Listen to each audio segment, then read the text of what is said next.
Hello everyone, কেমন আছো তোমরা সবাই? আশা করছি আমার সকল ফ্রেন্ডস যেখানে আছো খুব ভালো আছো। আমি তোমাদের ফ্রেন্ড সোনালি, আমিও খুব ভালো আছি। আমি আমার সকল ফ্রেন্ডসদেরকে আমার চ্যানেলে স্বাগত জানাই। আর যারা আমার নতুন সাবস্ক্রাইবার আছো তাদের আমি অনেক থ্যাংক ইউ জানাই আমার চ্যানেলটাকে সাবস্ক্রাইব করে আমার পাশে থাকার জন্য আর আমার ফ্রেন্ড হওয়ার জন্য।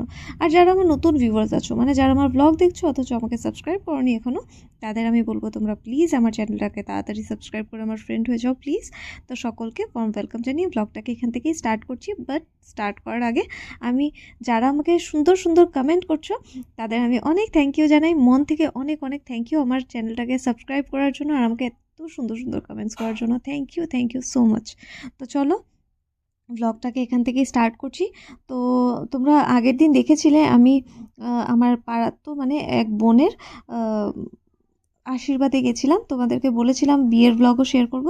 তো আজকে ওর বিয়ে, তো আমি, আমার দুই পিসি, ছোট কাকু, পিসু আর মা, আমরা এসছি বিয়েতে।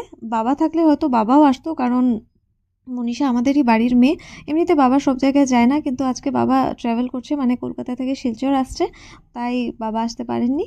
আর মানে ওনারও খুব খারাপ লাগছে, কারণ মনীষাকে মানে কি বলবো, ছোটোর থেকে দেখেছি, এক বাড়িতেই বড় হয়েছি। আর মানে খুব দুঃখ পাচ্ছিল। আর ভাই তো সব থেকে মানে খুব দুঃখ পাচ্ছিল, বলছে আমার মানে মনীষার বিয়েটা মিস হয়ে যাবে, আমার এত খারাপ লাগছে। মানে ওর তো টিকিট কাটা ছিল এতদিন আগের থেকে না, তো মানে খুব খারাপ লাগছিল। বলছিল যে ইস, আমার খুব খারাপ লাগছে যে মনীষার বিয়েতে থাকতে পারবো না।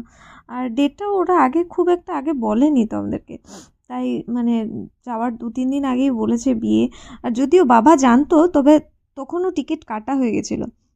তো ভাই বললো যে না, আর পেছানো যাবে না, অফিসেও যেতে হবে, মানে জয়েন করতেই হবে এখন গিয়ে, তাই মানে যেতেই হতো বলে গেছে। আর না হলে ওর খুব ইচ্ছে ছিল বিয়েতে থাকার। যাই হোক, এরপর দেখো আমরা যখন এসছি তখনই বরযাত্রী এসছে।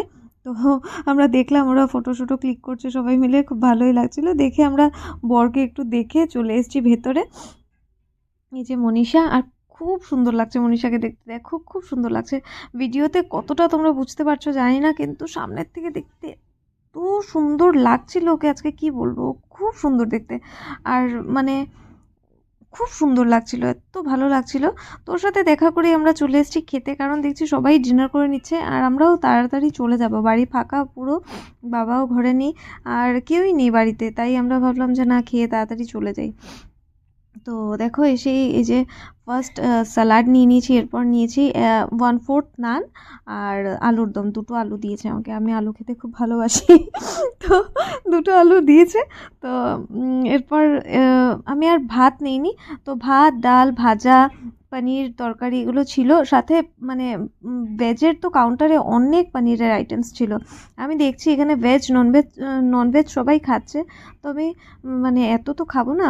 আর ফ্রাইড রাইস আমাকে অনেকটাই দিয়েছিল বলে আমি 2 রকমের মাছ নিয়েছি, মাংস নিয়েছি, চাটনি খেয়েছি আর গোলাপ জামুন খেয়েছি। আমার পেট ভরে গেছে। মানে বিয়েবাড়ির খাবার না একটু খেলেই অনেক মনে হয়, বুঝলে। মানে আমার তো ওভারই ফিল হচ্ছিলো। পরে প্রথমে মনে হচ্ছিলো আর একটু খেতে পারবো, বাট ঘরে এসে না আমি 1 ঘন্টা হেঁটেছি, আমার মনে হচ্ছিলো অনেক বেশি হয়ে গেছে। যাই হোক, দেখো এখানে আমরা খেতে খেতে মানে ওদের 7 পাক ঘোরাও হয়ে গেছে। তো এটা না একটা সিলেটি বিয়ে। আর আমার মনে হয় আমাদের শিলচরে যারা ঢাকায় আছে ওরাও এই টাইপেরই বিয়ে করে, মানে এই বরকে চেয়ারে বসিয়ে বউ 7 বার মানে 7 বার ঘুরে আর বরের পায়ে ফুল দেয়। তো আমি মনে হয় ঢাকাইয়াদেরও এরকমই বিয়ে দেখেছি শিলচরে, কিন্তু আমাদের মধ্যে তো পিঁড়ি দিয়ে ঘুরে এরপর বরকে ফুল দেয়, ঠিক আছে।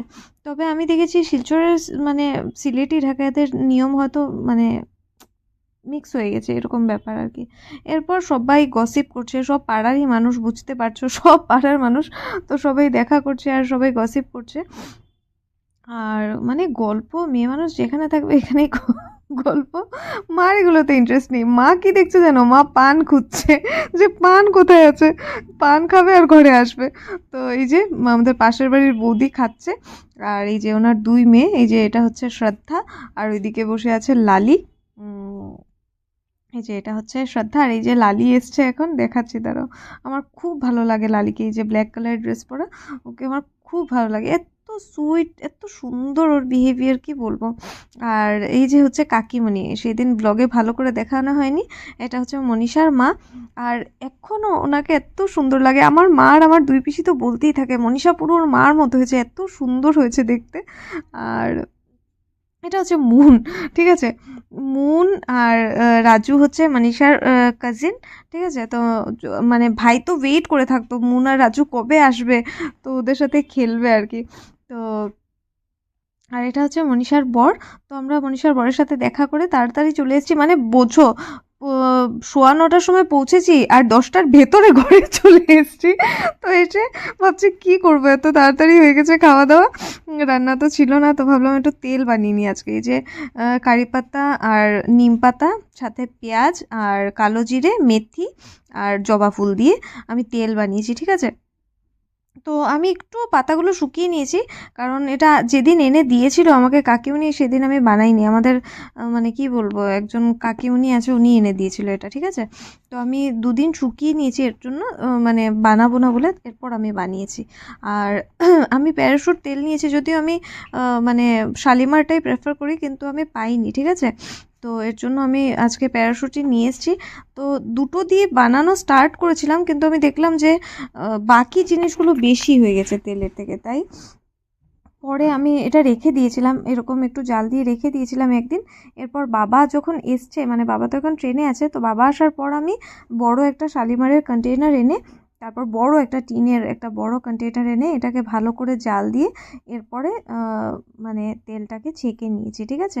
তো এখন কথা হচ্ছে যে সেটা আমি আর তোমাদেরকে দেখাইনি, তাই বলে দিলাম যে আমি নেক্সট দিন আরও তেল মিক্স করেছিলাম। তো অনেকটাই তেল লেগেছে, কারণ এখানে অনেক বেশি নিম পাতা আর কারি পাতা, ঠিক আছে। তো এরপর তেল টেল বানিয়ে আমি আর মা বাইরে গেছি প্রণাম করতে। আর এই যে এই বাড়িতে বিয়ে, এই বাড়িতে মানে ছেলের বিয়ে, আমি ঠিক বলতে পারছি না, আমি পার্সোনালি চিনি না ওনাকে, একই পাড়ার, এমনি দেখেছি, বাট আমি পার্সোনালি চিনি না, ওনার দাদাকে আমি খুব ভালো করে চিনি। তো চলো, আজকের ব্লগটা এখানেই শেষ করছি। আশা করি আজকের ব্লগটা তোমাদের খুব ভালো লেগেছে। যদি ভালো লেগে থাকে তাহলে প্লিজ একটা লাইক করো, কমেন্ট করো। আর আমি ছোট ছোট ব্লগ বানাচ্ছি, যদিও আমার বড় বড় ব্লগ বানাতে বেশি ভালো লাগে, কারণ বেশি কথা বলা যায়, ঠিক আছে। তো তোমাদের কীরকম লাগে আমার ব্লগ তোমরা কমেন্টসে অবশ্যই জানিয়ে, আজকের জন্য এতটাই, টাটা।